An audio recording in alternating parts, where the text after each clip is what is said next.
really, I just wanted to ask you a few questions. Mainly, what has inspired you to become a director? I think when I started my career, I was really, focused on being an animator. When I went to school, I went to Edinburgh State University for animation, and I was drawing, little animated shorts there and learning about how to make something physically move and whatnot. And that was really exciting. I really enjoyed that. And then I moved out to LA, and pretty quickly, trying to apply for jobs at Walt Disney and DreamWorks and stuff like that, you get a much better sense of what the industry is, and you go, wow, there are only so many lead animators on any given picture. And I was like, I don't know if I'm going to be one of those people ever. I mean, there's so much talent out there. There's so many incredibly creative people in our industry. And I was working on King of the Hill. I got a job as a character layout artist.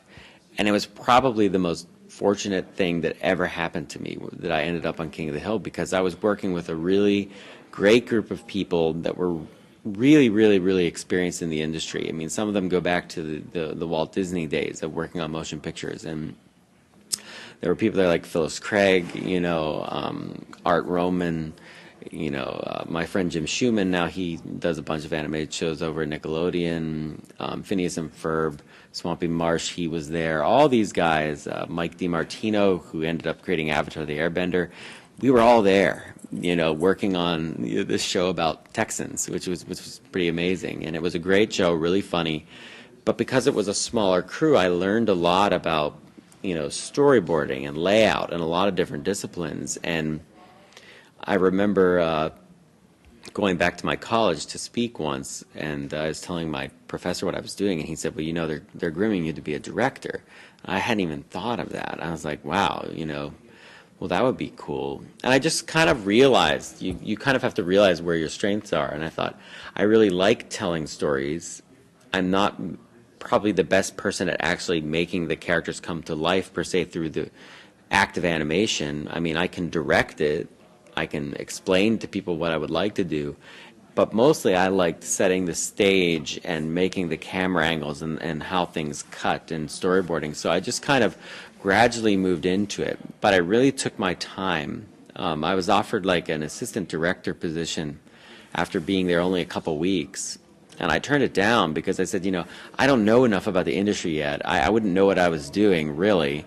I can draw really fast, but I don't think that's a reason to make me this position. I said, I don't think people on this crew would respect me because I just got here.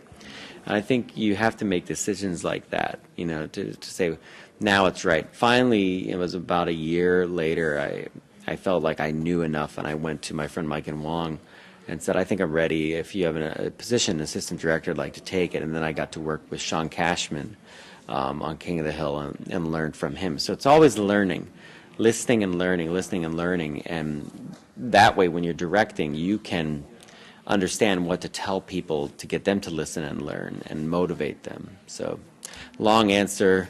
Good thing you recorded it. I'm a rambler, you'll notice. So you drew acclaim from fandom when you dressed up as Filoni. How about that? Huh? Is there any other characters that you'd like to dress up as?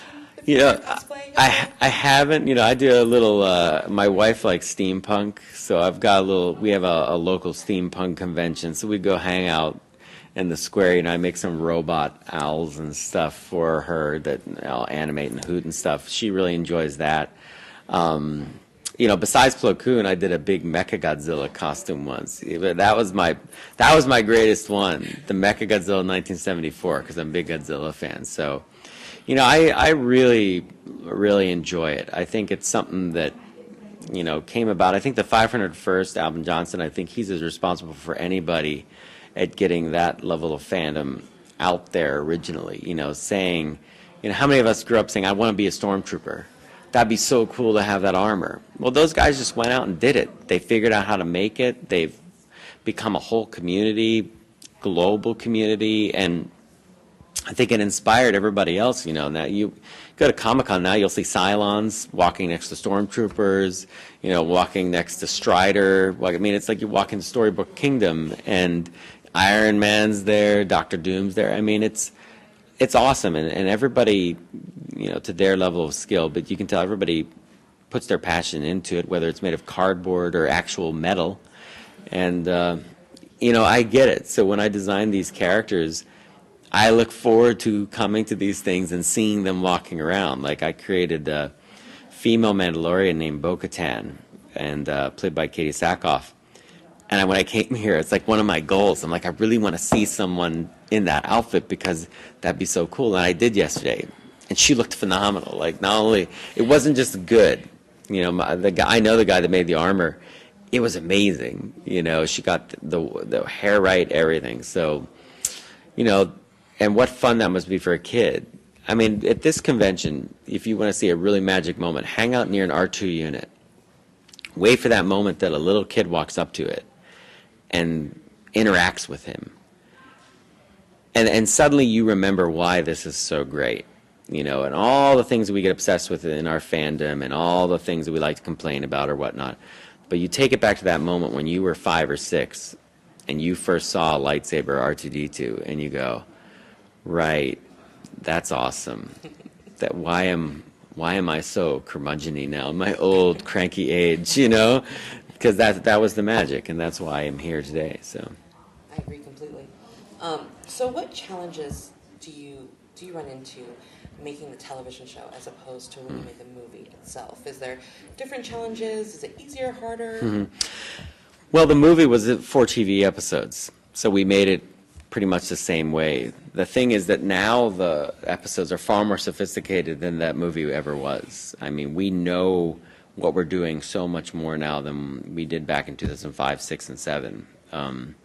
We learn, obviously like everyone, through experience. We are never satisfied at our studio. We look at stuff and we say, we can do that better. Let's do that better next time. Let's get the facial shapes, the animation looking better, more fluid. It's too stiff. A lot of the criticism of the early film that we did in the early episodes, we were already aware of. Some of it's a little too stiff, it's a little too clunky. We wanted to get it more fidelity and everything. And we were already actively working on all that stuff. And you see the benefits of that now all these years later. I think the show has never looked better. If you got to see the trailer last night, it's made for the big screen. We approach each 22-minute episode like it's part of a movie. We don't consider it, television is a format. It's a great format. I think there's a lot of great television being made right now when you look out there. And I think that's because everybody's just making their movie. They've got 22 minutes, they've got an hour, they've got, in some cases, 3 hours, and I'm in a lucky position to be making Star Wars. So you can bet that while I'm making it, I'm going to try to make it as good as we possibly can as a group, because who knows how many shots you get at this, so one day I'll be out there saying, yeah, I used to work on Star Wars, and the kids will be like, sure, buddy, I won't even believe you. My cowboy hat will be all faded and stuff. They'll be like, yeah, look at that old guy that says he worked on Clone Wars. That show's so old. There'll be some new virtual D thing they're all watching. So you recently announced Clone Commander Thor. Oh, yes. What makes him so unique to the show and to the universe? Well, it's just an inside joke. I mean, it's my friend Stuart Lee, one of my episodic directors, he's like a Marvel maniac. I don't think there's a day that goes by that he's not wearing a shirt that says something man, Spider-Man, Iron Man, something else man. So, it's for years and years and years he's done this. He has hundreds of these shirts, and I love Doctor Doom, one of my favorite characters. So I go at him all the time about it, back and forth on how Doom has been wrongly, represented, that he's actually a hero, not a villain, and it's all propaganda. And so it's a big joke back and forth. And so there have been all these Marvel movies lately. And, Stu, he goes, he loves them all. He's such a fanboy.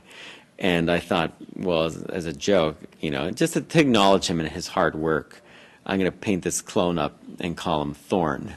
And I put these big wings on his helmet and like a beard-like thing. And, our sister company, ILM, was doing the effects for Avengers. And, I'm always proud of the work they're doing. So it was kind of a way to give a nod to, that group, ILM, and to my friend Stu. And then he said, can I give him a big gun? And I said, yeah, let's write the hammer on it in Orabesh. So if you look close, Thorne's gun says the hammer in Orabesh. And at one point, he's going to swing it around in the episode and hit people with it. But, it's all pretty fun. But I told Stu, I said, Commander Thorne's cool, but Commander Doom would crush him easily. He's a much better clone than Commander Thorne could ever be. Okay, so what can fans look forward to in the upcoming season? Well, I think this is, it's so cliche. When you have many seasons of a series, you always end up saying, this season's the best ever. It's not like you're ever going to say, well, this season's not quite as good as last season. But wait till, there's always something new, right?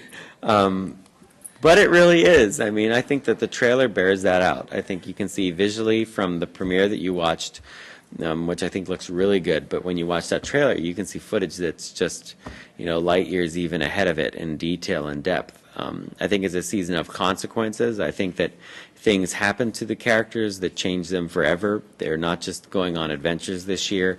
They're going through real experiences. Some of them come out of it. Some of them don't. It's a real year for the Clone Wars, but I think we need it. I think that we've set up a lot of things, and it's time to pay some of those things off. And, as we head closer and closer to Revenge of the Sith, which, we know is not the most uplifting tale, but that's the time period that I've been living in, is that this, despite the efforts of our heroes, the, all-consuming Sidious is pulling the strings. Interestingly enough, I think that we finally get to see that it wasn't as simple for him as we might have believed. He had to work at it, which I think is good for his character too. So it's a big year for us. That's great. Well, thank you so much for your time. Oh, no, thank you. It's been a pleasure. Nice to meet you. Nice to meet you also. Have a great weekend.